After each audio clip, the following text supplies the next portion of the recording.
No problem. How was the wedding? Yeah, it was good. Yeah, it was really good. Yeah.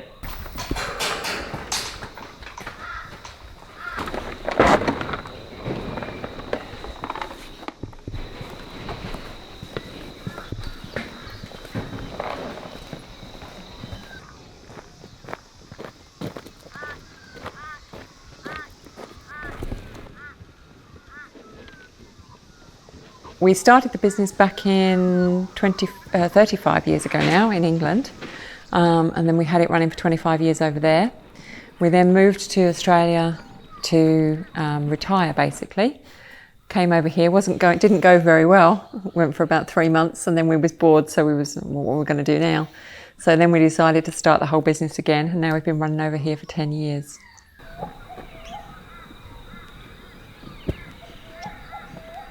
So we chose this area because it was basically for the grass, really, for the feed, because with all the horses that we need, they need to have good feed.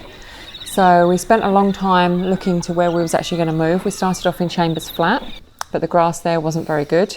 It's very sandy soil for the horses. So we decided to come here because it was dairy country. And Gavin's auntie actually lives in Boona, so we did visit this way quite often. And it's absolutely beautiful scenery here in the scenic rim, so that's why we decided to come here, and we wouldn't move. It's lovely, a lovely place. Yeah, perfect place, yeah. We've kind of got a very, very background, like with the horses, with the carriage business in the UK. It was so diverse of the different things that we used to do. So it would start off with just a basic funeral, then go on to the big funerals, and that would take all day, then sort of smaller weddings, and then chapel weddings and cathedral weddings and castle weddings, so everything kind of grows and grows. So every day it's kind of completely different.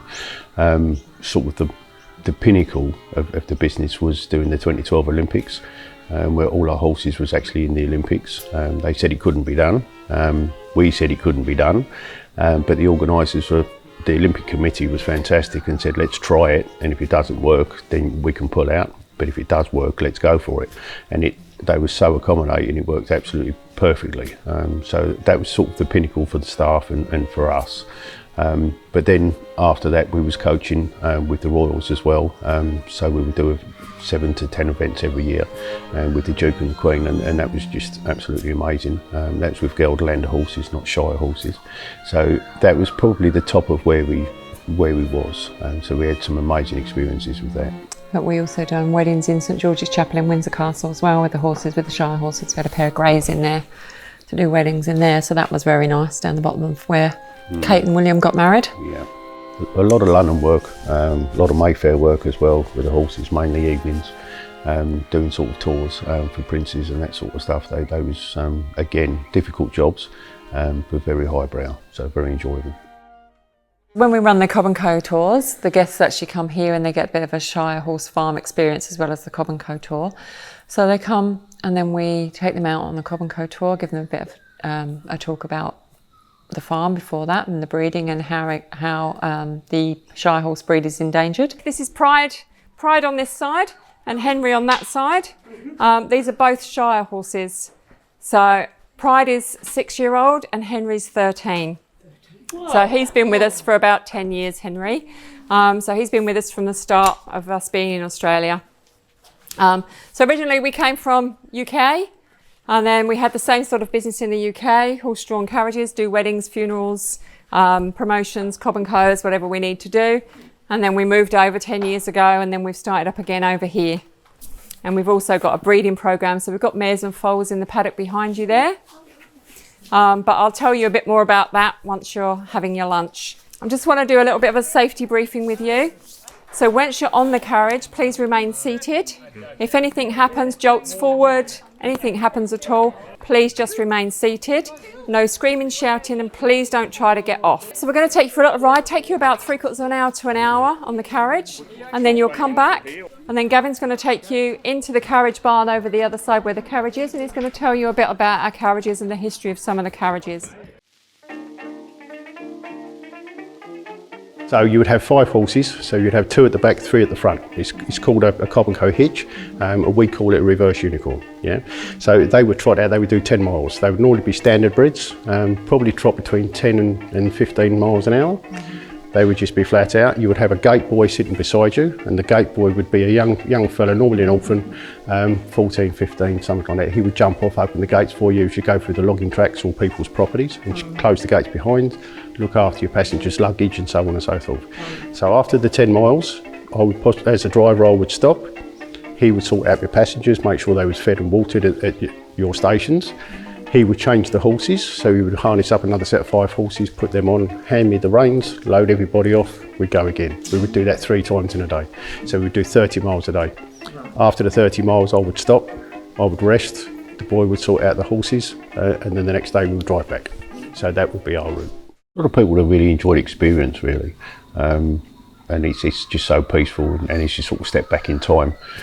So it gets away from the main traffic, as it were, from day-to-day living. So that's what the experience is about.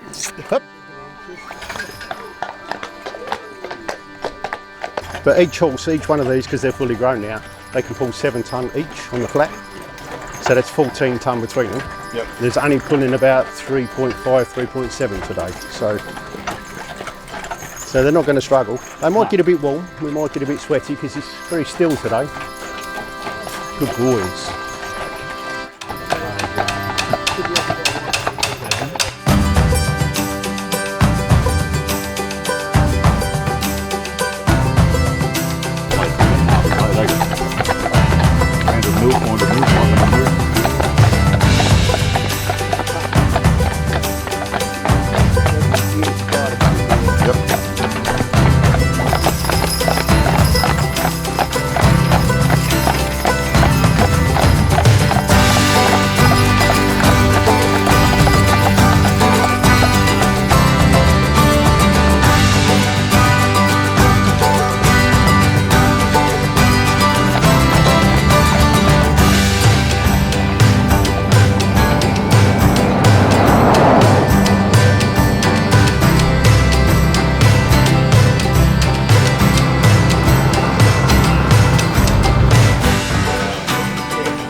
We've all got our special horse, and my horses that I love are very different to the ones that Gav loves. They've all got different personalities. So we've all got our special horses. Mine is probably King and Fleur. So King's a stallion and Fleur's our main mare.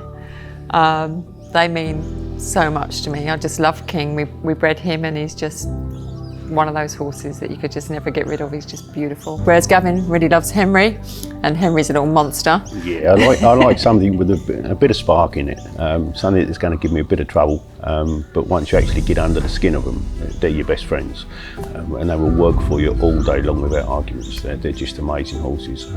Something that's got just a little bit of sass and will give you just a little bit of trouble on the day, they're the ones I really like.